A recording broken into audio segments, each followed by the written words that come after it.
नमस्ते दोस्तों। आजकल गर्मियां अपने चरम स्तर पर हैं और इस मौसम में होने वाली एक बहुत ही आम समस्या है लू लग जाना या सनस्ट्रोक और हीट स्ट्रोक। तो आज हम बात करेंगे इसी के बारे में कि लू लग जाने से क्या इफेक्ट होता है बॉडी पर, कैसे चेंज होती है बॉडी की फिजियोलॉजी। उसके बाद हम जानेंगे लक्षणों के अंतर के बारे में कि कब सिर्फ सही मात्रा में पानी पी लेने से, धूप से दूरी बना लेने मात्र से आपको अपने लक्षणों में राहत मिलने लगेगी और कब ये प्रॉब्लम एक मेडिकल इमरजेंसी का रूप ले लेती है, जब आईवी इंजेक्शन या ड्रिप्स चढ़ाने तक की नौबत आ सकती है। उसके बाद हम देखेंगे कुछ प्रिवेंटिव मेजर्स, कैसे हम लू लगने से बच सकते हैं, क्या क्या उपाय कर सकते हैं, और अंत में हम देखेंगे कि लू लग जाने पर कैसे होम्योपैथिक मेडिसिन आपकी सहायता कर सकती है। तो मैं डॉक्टर शरद दुनियाल स्वागत करता हूं आपका होम्यो मित्र चैनल पर। तो सबसे पहले हम बात करते हैं नॉर्मल बॉडी टेम्परेचर कितना रहना चाहिए, किस रेंज में रहना चाहिए ताकि सारी बॉडी फंक्शनिंग स्मूथली वर्क करे। तो ये रेंज है 36 डिग्री सेंटीग्रेड से 37.5 डिग्री सेंटीग्रेड तक। अगर फ़ारेनहाइट स्केल की बात करें तो 97 से 99.7 डिग्री फ़ारेनहाइट तक ऑप्टिमम टेम्परेचर रेंज है, जहाँ पे बॉडी की सारी फंक्शनिंग स्मूथली वर्क करेगी। अगर बॉडी का टेम्परेचर बढ़ने लगता है तो उसे कंट्रोल करने के लिए बॉडी कुछ सिस्टम्स एक्टिवेट करती है। फॉर एग्जांपल स्वेटिंग में जैसे ही पसीना बाहर आता है और वो सूखता है, वाष्पीकरण होता है, उसका इवेपोरेशन होता है, तो जगह वहां से ठंडी पड़ जाती है, जिससे बॉडी टेम्परेचर मेंटेन रहता है। तो ये जो स्ट्रेस आता है बॉडी पे अपना टेम्परेचर मेंटेन करने के लिए, इसे कहते हैं हीट स्ट्रेस।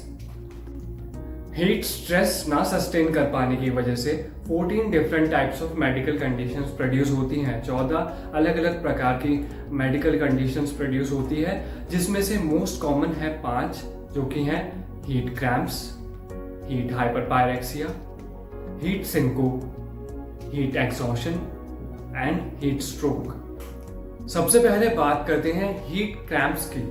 हीट क्रैम्प्स यानी बाइंटे आ जाना लंबे समय तक गर्मी में काम करने में, या फिर बहुत अधिक तापमान में थोड़े समय भी काम कर लेने से जब बाइंटे आने लगते हैं शरीर में, तो उसे कहते हैं हीट क्रैम्प्स।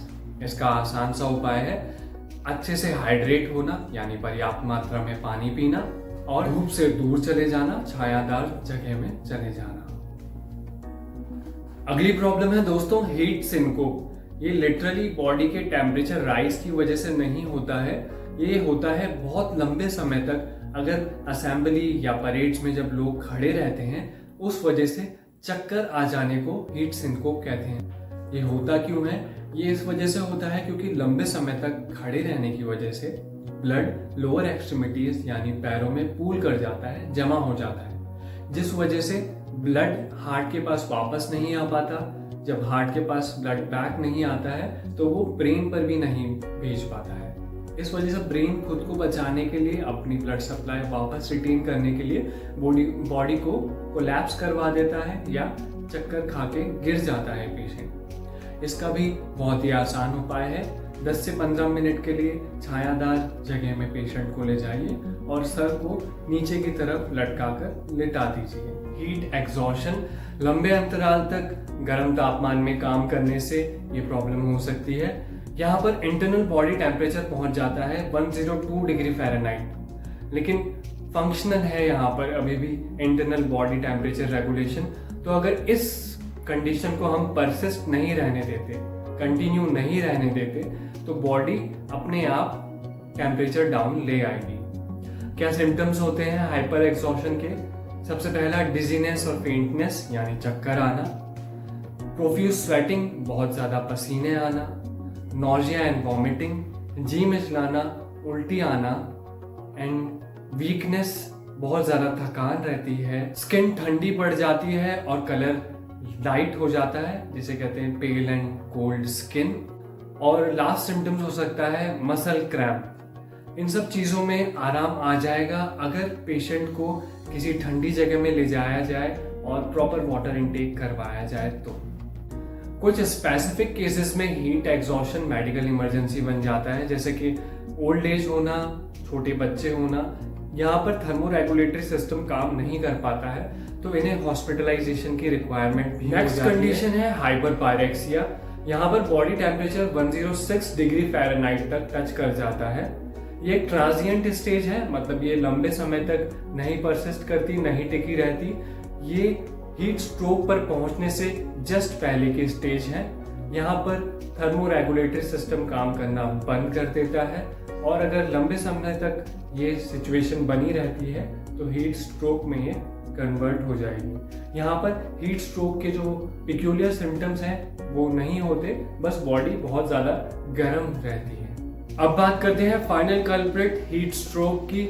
हीट स्ट्रोक में बॉडी टेम्परेचर 110 डिग्री फ़ारेनहाइट या फिर 43 डिग्री सेंटीग्रेड से ऊपर चला जाता है।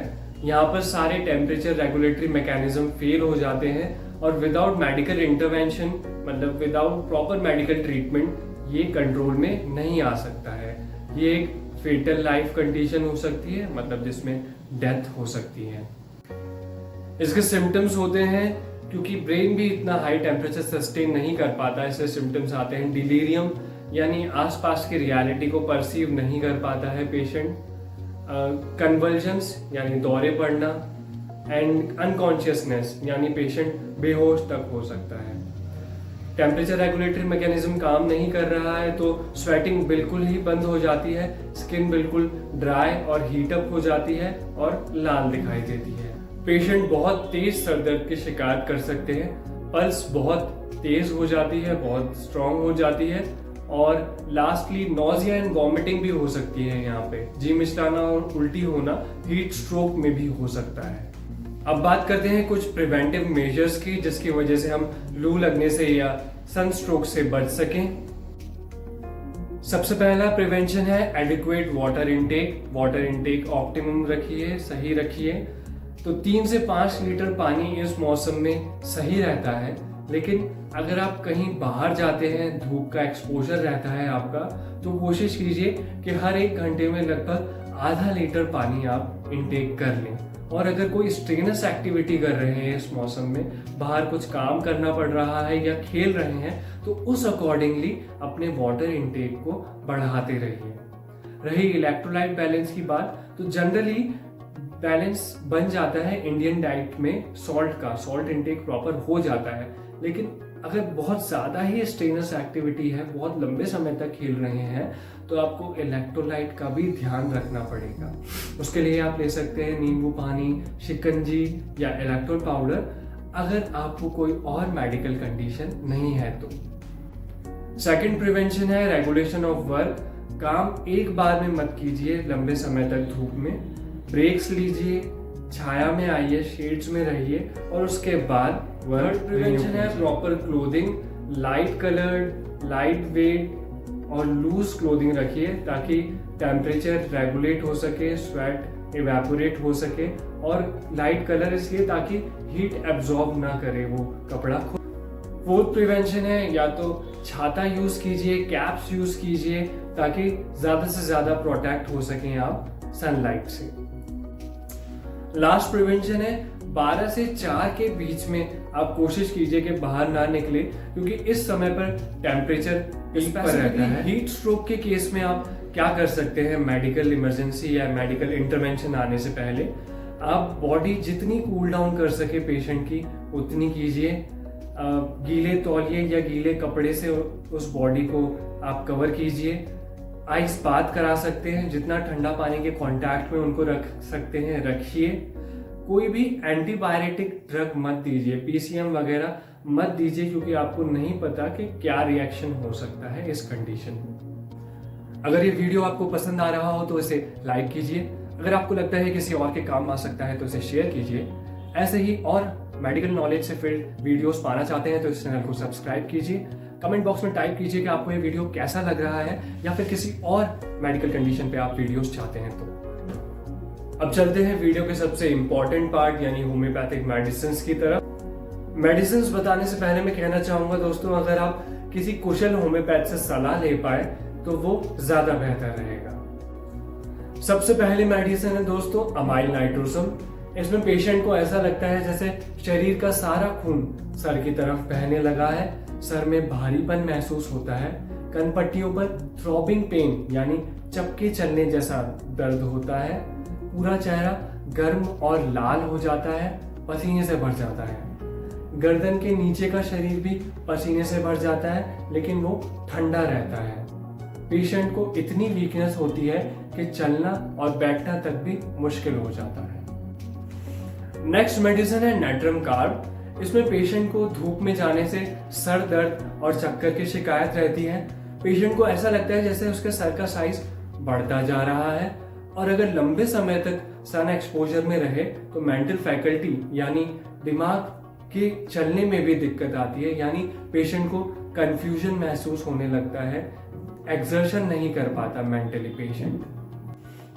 और लास्ट एंड सबसे इंपॉर्टेंट मेडिसिन दोस्तों सनस्ट्रोक के लिए या हीट स्ट्रोक के लिए वो है ग्लोनोइनम। ग्लोनोइन के सिम्टम्स होते हैं, पेशेंट को ऐसा लगता है जैसे सर में कंजेस्टिव हेडेक है, यानी सर खून से भरा हुआ है और भारीपन रहता है। पेशेंट जैसे ही बैठने की कोशिश करता है उसे चक्कर आते हैं। पूरी बॉडी में पल्सेशंस फेस बिल्कुल रेड हो जाता है। नॉजिया एंड वॉमिटिंग रहती है पेशेंट को with faint feeling in the pit of stomach. तो दोस्तों इस वीडियो को लाइक एंड शेयर कीजिएगा, चैनल को सब्सक्राइब करना मत भूलिएगा।